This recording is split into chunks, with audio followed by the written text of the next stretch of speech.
सूरत पढ़ने पाक सूरत अल कलम 68वीं सूरत एक आयत की तफसीर के मतलब असीं जानांगे। एक बाग जिसका नाम है दरवान, डब्बी च बोलांगे तो दरवान स्वादवाद दरवान बाग आ। उस बाग जम्मू के इलाके दे विच पाया जाता लागे लागे। उस बाग का मालक सी उसका तरीकाकार यह सीगा कि जिस वेले फल पक जाता सी, जिस वेले फल पक जाता सी वो अपने इलाके च ऐलान करवा दिंदा सीगा और लोग अपना कपड़े लैके वो बाग च चले जाते सन। जिन्ना घिरिया होया फल हुंदा सी उन्होंने इजाजत सी कि वो फल उतो चुग लैन, कट्ठा कर लेंदे सी। तो उस तो बाद दे विच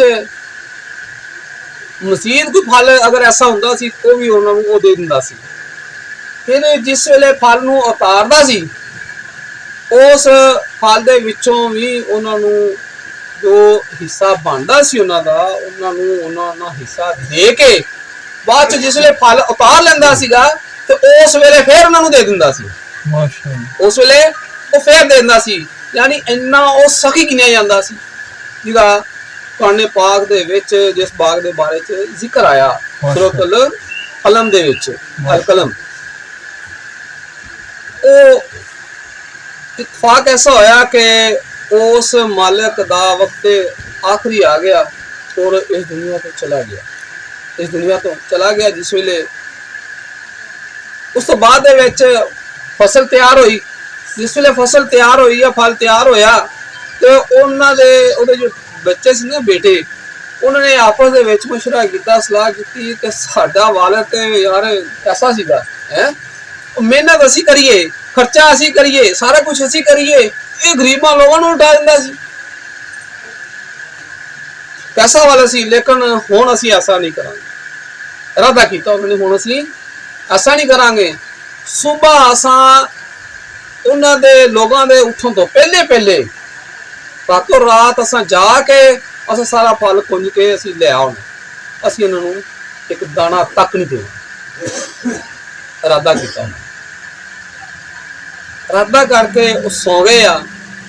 अल्लाह तबारक व तआला दी जात ने एक अग नूं, एक अजाब नूं, एक हवा नूं, ऐसी हवा नूं हुक्म सादर फरमाया कि जिन्हें वो चली उस बाग दे उत्ते चली आ और टोटली हर चीज जला के राख कर छड्डी। सुबह जिस वेले अपने मुकर्रर टाइम ते जिस वेले उठ के वो गए ने बाग अल ते जाके जिस वेले देखिया तो देख के हैरान हो गए, परेशान हो गए भी ये बन गया साडे। फिर उस तो बाद उन्होंने लगा अफसोस कि असां सारिਆਂ ने इरादा किया सी बैठ के कि असां किसी नूं एक दाना भी नहीं देना, ते ਉਹਦੇ बदले दे विच अल्लाह तबारक व तआला ने ये साडे नाल काम होया। असां गलत किया, असां गलत सोचा, सानूं नहीं सी ऐसा करना चाहिए। साडे वाले साहब जो कर रहे सी वो सही सी, वो ठीक कर रहे सी, ਉਹਦੇ ਨਾਲ अल्लाह दी रहमत सी। हुण जिस वेले गल ज़हन च बैठी है, जिस वेले उन्होंने वेख लिया अपने बाग दा हशर वेख लिया, हाल वेख लिया, तो उस वेले दिल दे विच अल्लाह तबारक व तआला दा खौफ तारी होया और अपनी उस गलती दा उन्होंने इकरार किया और शर्मिंदगी का एहसास किया। उस वेले ही अल्लाह तबारक व तआला दी ज़ात दे अगे सर बसजूद होके तौबा उन्होंने की कि अल्लाह साडे कोलों गलती हो गई, साडे कोलों गलती हो गई, कुताही हो गई, असां गलत सोच लिया, असीं दुनियादारी दे विच खुब गए, असां माल दे लालच खुब गए, असां गलत कर बैठे हैं, मेरे मौला सानू माफ फरमा दे। अल्लाह तबारक व तआला दिलां दे हाल जानदा। उस सच्चे दिल नाल तौबा कीती, अल्लाह तबारक व तआला दी जात ने उन्हां दी तौबा कबूल फरमाई, कबूल फरमाई। फिर अगे ओहदा जिक्र लिखिया कि फिर उन्होंने अल्लाह तबारक व तआला ने ऐसा बाग, ऐसे बागात अता फरमाए कि उस तो भी ज्यादा फल उन्होंने लग्या। और दस्या गया कि एक अंगूर का गुच्छा, एक अंगूर का गुच्छा इन्ना सी कि भी एक गधे दे उत्ते एक गुच्छा लद्या जांदा सी। एक अंगूर का गुच्छा एक गधे दे उत्ते हुंदा सी। इन्ना इन्ना वजनी और इन्ना फल अल्लाह तबारक व तआला ने अता फरमाया। क्यों फरमाया? कि उन्होंने तौबा की थी। अल्लाह तबारक व तआला ने उन्होंने तौबा कबूल फरमाई। और जिस वेले उन्होंने सखावत तो हथ रोक लिया, जिस वेले उन्होंने सोच ही लिया, जिस वेले गलत काम का उन्होंने ज़हन च ख्याल पैदा हो गया और इसलाह करके सौ गए ने, तो उस वेले अल्लाह तबारक व तआला दा कहर नाज़िल होया। इहदा मतलब की होया? इहदा मतलब ये होया कि असां जिस वेले ये गल्लां सोचांगे कि साडा असां किसी नूं कुछ सूट देता तो साडा इन्ना नुकसान हो जाएगा, असा किसी को खाना खिलाता इन्ना साडा नुकसान हो जाएगा, असा किसी को इन्ने पैसे देते साडा नुकसान हो जाएगा, साडे च इन्नी कमी आ जाएगी, एहो जिहे दुनिया के मामलात नूं असा ज्यादा तरजीह दे के असा हाथ नूं घुट लिया, असा फिर नुकसान च जाना, असा फिर घाटे च जाना। साडे वास्ते बड़ा इबरतनाक वाकया जिहड़ा अल्लाह तबारक व तआला ने सूरत अल-कलम दे विच 68वीं सूरत आ उहदे विच इस जिक्र फरमाया कि एक हवा चली आ और एक अग चली आ, वो बाग तबाह बर्बाद हो गया। असां अपनियां नीयतां नूं देखो, नीयत ही कीती हाले, उन्होंने नीयत की हाले काम करके नहीं विखाया, इरादा किया, सलाह की और सो गए। इससे तो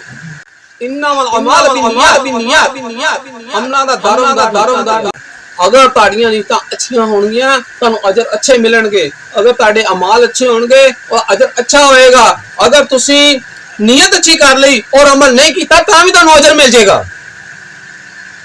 तां भी ताड़े नामा अमाल दे विच अजर लिखिया जाएगा।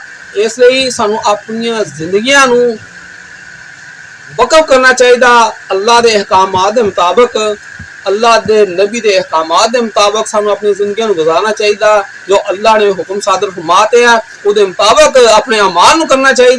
और कितनी जबरदस्त मिसाल है साडे वास्ते, अगर असां सखावत दी नीयत की और सखावत कर ली तो अंदाजा ला लो कि अल्लाह तबारक व तआला ने कैसा अजर अता फरमाया। और दुनिया ते फरमाया कि एक गुच्छा एक गधे दे उत्ते आंदा सी, इन्ना तुहाडे मालां दे विच फरावानियां आउणगीਆਂ, इन्नियां तुहाडीਆਂ सेहतां दे विच फरावानियां आउणगीਆਂ, अन्नियां तुहाडे घर-बार दे विच फरावानियां आउणगीਆਂ, रिज़्क च फरावानियां आउणगीਆਂ। अगर असां इस हुक्म दे मुताबिक सखावत नूं असां तरजीह देवांगे, अपना हत्थ ना खुटिया करो, जो गुंजाइश होवे किसे दे विच उतों उह गुंजाइश दे मुताबिक कोशिश कीता करो कि सखावत करन दी। जे 10 रुपए दी 10 कीता करो, 5 दी 5 कीता करो, लाख दी लाख कीता करो, जिन्नी भी तुहाडे च गुंजाइश हैगी है रुकिया ना करो। और ये याद रखियो तुहाडे दर दे उत्ते जिस वेले कुंडी खड़कदी ना किसे दी, या कोई आके तुहाडे कोलों तलब करदा है कि भी ऐ मैनूं इन्नी चीज़ दी ऐसी फलां दी जरूरत आ, ते तुसीं खुशकिस्मत इंसान हो दुनिया दे, अल्लाह तबारक व तआला ने तुहाडे दर दे उत्ते उस बंदे नूं भेजिया, तुहानूं उस दर दे उत्ते नहीं भेजदा। अल्लाह। और फिर हर मुमकिन कोशिश करो कि वह बंदा तुहाडे कोलों खाली ना जाए, अपनी हिम्मत इस्ताअत दे मुताबिक उसदी मदद करो, क्योंकि वह तुहाडे कोले आस लैके अल्लाह तबारक व तआला दी जात ने तुहाडे कोले भेजिया, तुहानूं नहीं भेजता, तुहानूं वैसा नहीं कर देता। ये शुक्र करो अल्लाह तबारक व तआला दी जात दा, उस जात दा कि तुहानूं इस काबिल अल्लाह तबारक व तआला ने बनाया। अपने रिज़्कां नूं हलाल करो और उहदे च सखावत कीता करो। एक बंदा सांगला हिलदा, वो तनख्वाहदार सीगा, तो एक दिन इतफाकन गल हुई तो कहना मैं अपनी पूरी तनख्वाह दे विच 5% 5% जिहड़ा ना मैं जी मेला दा कर दिंदा। उस 5% दे विच फिर मैं किसी नूं कोई मशीन लैती, किसी नूं मैं राशन देता, किसी नूं मैं कपड़े लैके देते। तनख्वाह थोड़ी नहीं सी, तनख्वाह ठीक ठाक सी माशाअल्लाह, ठीक है। ते हैलीकॉप्टरां दे विच लोग उहनूं लैके जांदे सी फैक्ट्रियां दे, कारीगर से किसी चीज़ का इंजीनियर सीगा मशीनरी का, ਤੇ ਉਹ ਬੰਦਾ ਇਸ ਤਰੀਕੇ ਦੇ ਨਾਲ, ਇਸ ਤੋਂ ਇਲਾਵਾ 5% ਤੋਂ ਇਲਾਵਾ ਵੀ ਉਹਦਾ ਹੱਥ ਇਸ ਤਰ੍ਹਾਂ ਖੁੱਲਾ ਸੀ। ਮੁਹੰਮਦ ਅਕਰਮ ਉਹਦਾ ਨਾਂ ਸੀ, ਉਹ ਦੁਨੀਆ ਤੋਂ ਚਲੇ ਗਏ ਨੇ।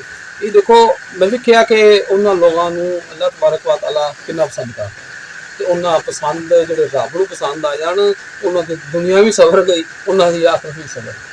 ਤੇ ਉਹਨਾਂ ਲੋਕਾਂ ਦੀ ਸੱਚ ਸ਼ਾਮਲ ਹੋਣ ਦੀ ਕੋਸ਼ਿਸ਼ ਕੀਤਾ ਕਰੋ, ਜਿੰਨੀ ਤੁਹਾਡੇ ਤੇ ਅਸਬੇ ਤੌਫੀਕ ਹੋਵੇ।